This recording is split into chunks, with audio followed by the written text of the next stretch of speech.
Seja muito bem-vindo e bem-vinda ao podcast da BHH. As novidades da hematologia, hemoterapia e terapia celular, você ouve a seguir no nosso episódio do Hemoplay Podcast. Olá a todos, estamos aqui ao vivo em mais um Hemoplay Podcast. Hoje com a presença ilustre do Dr. Alfredo Mendroni, diretor técnico da Fundação ProSangue. Estamos aqui para conversar sobre acreditação, que é algo importante e fundamental para que a gente faça o processo nosso de qualidade. Doutor Alfredo. Olá a todos, obrigado Renata por convidar, é um prazer estar aqui falando para os nossos queridos associados e ouvintes sobre um tema tão importante que é a acreditação do programa ABB-ABHH. Prazer, obrigado Renata, estou feliz de estar aqui. Nós aqui agradecemos sempre a presença e a participação do senhor. Doutor Alfredo, então vamos a algumas perguntinhas, um bate-papo, até para as pessoas entenderem o que é o processo de acreditação e a importância que nós temos voltado tanto à parte de hemoterapia como de terapia celular. Então, vai algumas perguntinhas para o senhor, Perfeito. né? Então, quanto tempo, né, nós temos a Fundação ProSangue, ela é acreditada? Bom, ela é acreditada há 10 anos. Estamos fazendo o 10º aniversário de acreditação. Eu acho que até que essa é uma das razões de eu estar aqui falando, né? 10 anos é já uma vida. Então, 10 anos já se passaram desde que nós recebemos a primeira auditoria da ABB. Nós ficamos pensando que a Fundação ProSangue já tem 40 anos. E dentre esses 40 anos, 10 anos de mudança voltada à gestão da qualidade. Eu pensei que você ia falar que dentro desses 40 anos o Dr. Alfredo está lá há 40 anos. Mas é quase, é viu, quase Renata? isso, é quase isso. É quase. Mas... Eu estou há 37 anos na Fundação ProSangue. Então, Nossa, quase a existência inteira dela, eu estive lá. Como o senhor está lá há tanto tempo, vamos pensar como se fosse próximo da criação da Fundação ProSangue, o que levou a Fundação ProSangue a esse processo de acreditação? O que chamou a atenção e qual foi a importância que vocês avaliaram para que vocês pensassem em obter essa acreditação? Bom, eu estou lá há 37 anos, mas eu estou como diretor há 16 anos. Então, eu sempre participei de todas as atividades da ABB, nos seus congressos, nos seus materiais, sempre li os padrões da ABB e sempre achei que aquilo era um alvo, era um objetivo técnico para todos os bancos de sangue americanos e fora do território americano. E eu sempre achei que no Brasil nós tínhamos uma qualidade de hemoterapia muito boa, orgulho para todo o Brasil, tanto na área pública quanto na área privada. E aí, quando eu assumi a direção, eu achei que a Fundação ProSangue merecia, por toda a sua história, por toda a sua importância, ter a acreditação da ABB. E aí, entendi isto, contaminei todo o meu grupo de pessoas que trabalham. As pessoas não achavam que era possível, que era atingível para uma instituição pública, mas eu tinha a certeza absoluta que a gente ia conseguir e fui contaminando todo mundo do meu grupo, das pessoas, primeiro os gestores, depois os que estavam abaixo dos gestores, enfim, fui contaminando o staff inteiro da importância de a gente ter e o quanto isso agregaria de valor para a instituição. Eu acho que o senhor falou 2 pontos bem importantes. Primeiro que, quando ainda não existia o programa de acreditação aqui no Brasil, você ia para o congresso da ABB e você achava que aquilo dali fosse algo inatingível. Isso. Então, você olhava o congresso da ABB, você discutia os padrões da ABB, você fala, não sei se isso vai acontecer, ou se eu tenho a possibilidade de um dia conseguir... Parecia muito distante. Então...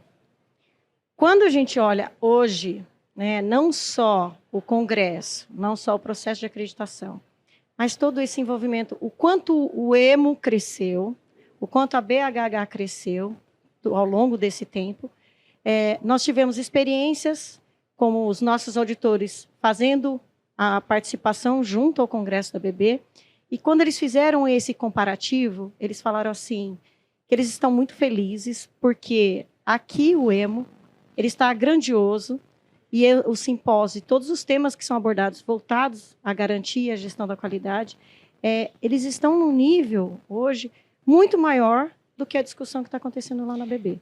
Renata, a verdade é que, sim, a gente olhava para a ABB e achava algo assim, extremamente distante e quase inatingível. Mas a BHH foi um facilitador. Então, hoje, é muito mais próximo de nós a ABB, porque a BHH fez essa ponte. O que nós não tínhamos era uma ponte para chegar à ABB. Então, assim, era a língua, era a distância, era a quem eu procuro, a quem eu vou atrás. A BHH encurtou tudo isso. Então, ela realmente fez a ponte. Foi um grande facilitador. Então, 10 anos que se passaram desde a primeira auditoria que nós tivemos, e eu posso dizer que a ABB só veio para a gente porque houve a facilitação da BHH. A BHH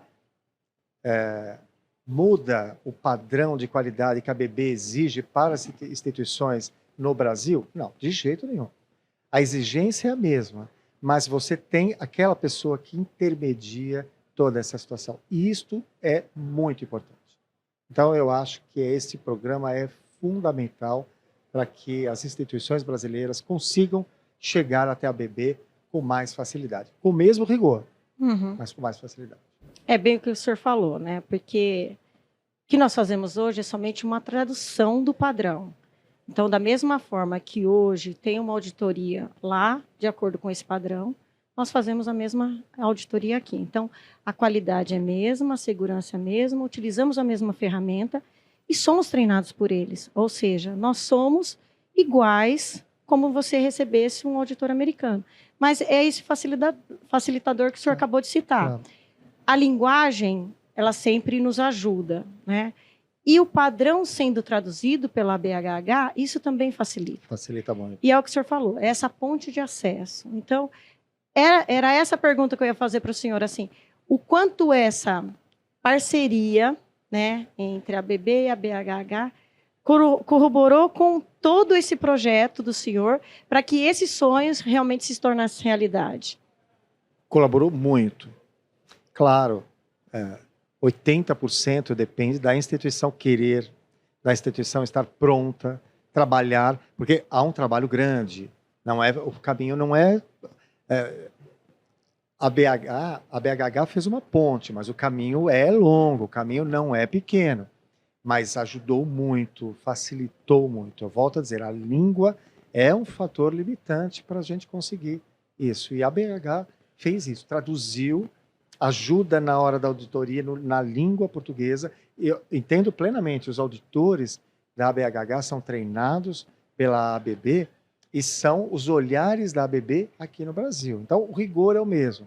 Mas, claro, você lidar com uma pessoa do seu país, da sua língua, é muito mais fácil do que você lidar com um auditor estrangeiro. A nossa primeira auditora foi uma auditora líder americana, que era a Holly. E, claro, a gente tremia só de ver aquela mulher na nossa frente, porque ela parece que tinha 10 olhos, né? Ela olhava tudo ao mesmo tempo. Foi ótimo, aprendemos demais com aquela auditoria. Mas ter uma pessoa da língua portuguesa que você conhece é muito mais fácil, é muito mais tranquilo, é menos estressante. O senhor passou por a experiência dos dois lados, um auditor americano e um auditor brasileiro. Os dois auditando o senhor com o padrão. O que o senhor vê com relação a essa mudança? Facilita o brasileiro conhecer todas as portarias? Ou o senhor acha que o auditor brasileiro ele é muito mais criterioso com relação à auditoria? Até com relação às oportunidades de melhoria, porque nós temos que pensar nisso. A auditoria ela vai buscar as conformidades dentro do processo de trabalho.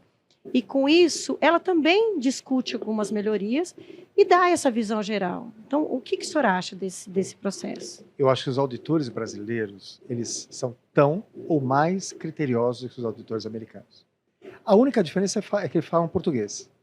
E aí, claro, você consegue falar mais, contar mais o teu processo, explicar mais o teu processo e ouvir melhor, porque a facilidade da língua, mas é tão ou mais criterioso. Então, você falou certo, eu passei pelas duas fases. A fase em que os auditores eram os americanos que vinham para cá e a fase agora com os auditores brasileiros. O rigor é o mesmo. Então, eu canso de falar isso, gente. A parceria, a ABHH, a ABB, tem a mesma rigidez. O caminho é espinhoso tanto quanto. É um facilitador. Eu não tenho dúvida que ficou muito mais fácil para a gente chegar até a ABB com esse facilitador. Mas é difícil, não é fácil não. É trabalhoso. E tendo um escritório aqui no Brasil, fica mais fácil essa comunicação também, né? Sim. Agora, por outro lado, eu digo aquelas pessoas que ainda não têm a certificação, agrega tanto valor, agrega tanta qualidade ao serviço, que todo o trabalho que você passa vale a pena. Porque a hora que você tem isso implantado na rotina, e os funcionários hoje não conseguem mais voltar para trás, como assim? Mas isso é da ABB. Eu ouço, às vezes eu falo, olha, vamos fazer assim. Não, doutor, não pode, a ABB não pode. Eles mesmos trazem isso à discussão. Então, isso agregou tanta coisa que não existe mais volta. A gente só vai daí para mais, jamais para trás. Então, quem ainda não tem, trabalhe, você vai conseguir. O senhor vê que tem todo esse processo e o diretor tem que estar envolvido. Porque assim, o fator contaminante dentro desse processo é que a alta direção, ela queira montar esse processo, porque ele consegue contaminar todos de uma forma positiva para que isso aconteça. E depois ele vai monitorar, que foi o que o senhor acabou de citar, né? Agora, pensando em todas as outras instituições, aquelas que ainda pretendem fazer acreditação, podem ser serviço público ou privado, um serviço com o tamanho que hoje é a ProSangue, mas um serviço menor, e até de outros estados. Nós temos que pensar nessa particularidade de outros estados. Como o senhor enxerga? O senhor acha que eles têm a possibilidade de fazer acreditação? Se tem algum problema com relação à acreditação? Ou qual é a visão do senhor com relação a isso? Olha, algumas pessoas chegam a comentar comigo, a Fundação ProSangue acreditou, mas é uma instituição muito grande, com um número muito grande de processos e procedimentos e tudo mais. Por isso que acho que vocês conseguiram por conta disso. E eu digo que não, independente do tamanho.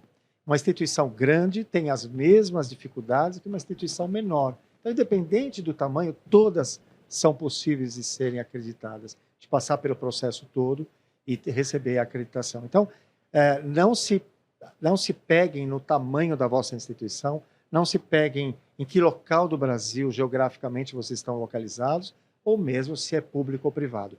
Todas conseguem da mesma forma, basta querer e basta trabalhar. Você falou uma coisa muito importante, que a alta direção tem que querer. Sim, isso sem dúvida. Porque se a alta direção não quer, realmente fica muito difícil para quem está abaixo convencer todo mundo, inclusive a alta direção. Agora, se a alta direção estiver envolvida, não pensem duas vezes. Entrem no programa, porque certamente vocês vão conseguir. E eu volto a falar, agrega muito valor, agrega muita qualidade a todos, ao dia a dia, ao serviço, até ao orgulho da instituição. Porque é um orgulho você ter a acreditação da ABB. Então, isso levanta o moral de toda a equipe. E o que a gente tem que pensar é que uma vez que você tem acreditação, você tem uma qualidade de excelência mundial, né? Então, mundial. Por aí a gente imagina a potencialidade que nos traz uma certificação internacional como a ABB. E pensando que, independente do seu serviço, né, independente do tamanho do seu serviço, você consegue fazer essa acreditação. Consegue. E de acordo com o seu escopo. Como lá na ProSangue, vocês são acreditados para banco de sangue. Nós temos também para serviço de transfusão, somente laboratório, né? Nós temos alguns serviços acreditados que eles são só da área laboratorial e que eles são acreditados, e também de terapia celular. Então, claro, isso é importante, claro, até para o ouvinte saber que, assim, independente do escopo que exista, você pode, de acordo com aqueles padrões, os 10 padrões, né, que são os nossos QSEs, você consegue fazer acreditação. Claro, claro. E é o que o senhor falou, dá trabalho, mas é possível. Precisa querer. Precisa querer. E veja, também outra coisa que eu digo a todo mundo, em todas as reuniões que nós fazemos na ProSangue, nós temos sempre que nos desafiar. Se a gente não desafiar, se a gente sentar em cima do que está montado já e falar, bom, para mim está bom, que sentido tem, né? O gostoso é desafiar, é ir atrás de alguma coisa, é passar aquele friozinho na barriga, porque será que vai dar certo? Será que vai conseguir? Ansiedade. Isso que é bom, gente. Isso que movimenta as pessoas. Mas a melhoria contínua, né, doutora Freda? É ferramenta da qualidade. E falar, tá tudo ótimo, não precisa de mais nada. Não. Perdeu a graça. Não pode entrar numa zona de conforto, então, né? Não é atrás. característica, não né? É. Vão atrás, vocês vão conseguir. Vai dar esse friozinho na barriga, mas vocês vão conseguir. Vai ser um prazer enorme saber que vocês conseguiram, que vocês foram atrás. A Renata estará sempre ajudando. E eu, veja, a Fundação Prossegue, na minha pessoa e todo o meu grupo, também está sempre à disposição. Se tiver alguma dúvida, quiser perguntar, quiser ligar, quiser conhecer, está sempre aberto. Vai ser um prazer receber todo mundo. Muito obrigada, viu, doutor Alfredo? E eu acho que a gente tem que citar para todos, com relação aos treinamentos dos auditores, que acontece todo ano no EMO, aconteceu ontem, e pela primeira vez nós tivemos, durante esse treinamento, pessoas da indústria, que estavam interessados até em conhecer os padrões, pessoal das vigilâncias sanitárias de estados diferentes, e que estavam também interessados, e pessoas assim, olha, meu serviço quer uma acreditação, está buscando acreditação, e viemos aqui conhecer quais são os padrões. Muito bom, muito bom. Parabéns, parabéns, parabéns. Esse curso é maravilhoso. Eu já sei de várias pessoas que fizeram o curso, eu só ouço elogios, as pessoas saem diferente do que quando chegaram, ainda que não sejam auditores, mas conhecer o que é o processo realmente ajuda ali na ponta, quando a instituição for querer ser acreditada. Então é excelente, parabéns. E agora lançamos o padrão, 6ª edição de Banco de Sangue e Serviços de Transfusão. E estamos lançando aqui no EMO, vocês que estão ouvindo talvez já vão estar com o padrão na mão, mas neste momento aqui no EMO nós estamos lançando a 6ª edição do padrão. Já vai estar liberado para a gente poder divulgar, para poder comprar, né, para vocês comprarem. E ele agrega algumas coisas muito importantes aí no processo, especialmente gestão de risco, o que é muito interessante, muito importante para a gente aprender. Então, adquiram, se vocês vão gostar. Outra coisa que precisamos citar, pensando na qualidade, são os nossos webinários. Então, o webinar de hemoterapia é um sucesso. Renata, eu faço questão de falar disso. Então, veja, há 3 anos que a ABHH nos incentivou a iniciar um programa de webinars em hemoterapia. A ideia é fazer educação continuada.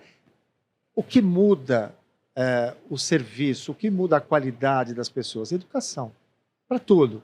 Então, o que nós fazemos com esses webinars é educação. É levar as questões novas ou as questões práticas ou as questões diárias da hemoterapia a toda a comunidade brasileira que trabalha nessa área. Então, os webinars, eles são feitos mensalmente, normalmente ou às terças ou às quintas. Ele dura apenas 2 horas, para que não tome muito tempo. E a cada webinar nós trazemos um tema. Convidados diferentes, convidados na sua maioria brasileiros, às vezes algum convidado estrangeiro, mas para chegar até você e você ouvir uma coisa nova, ouvir uma prática, poder discutir alguma coisa.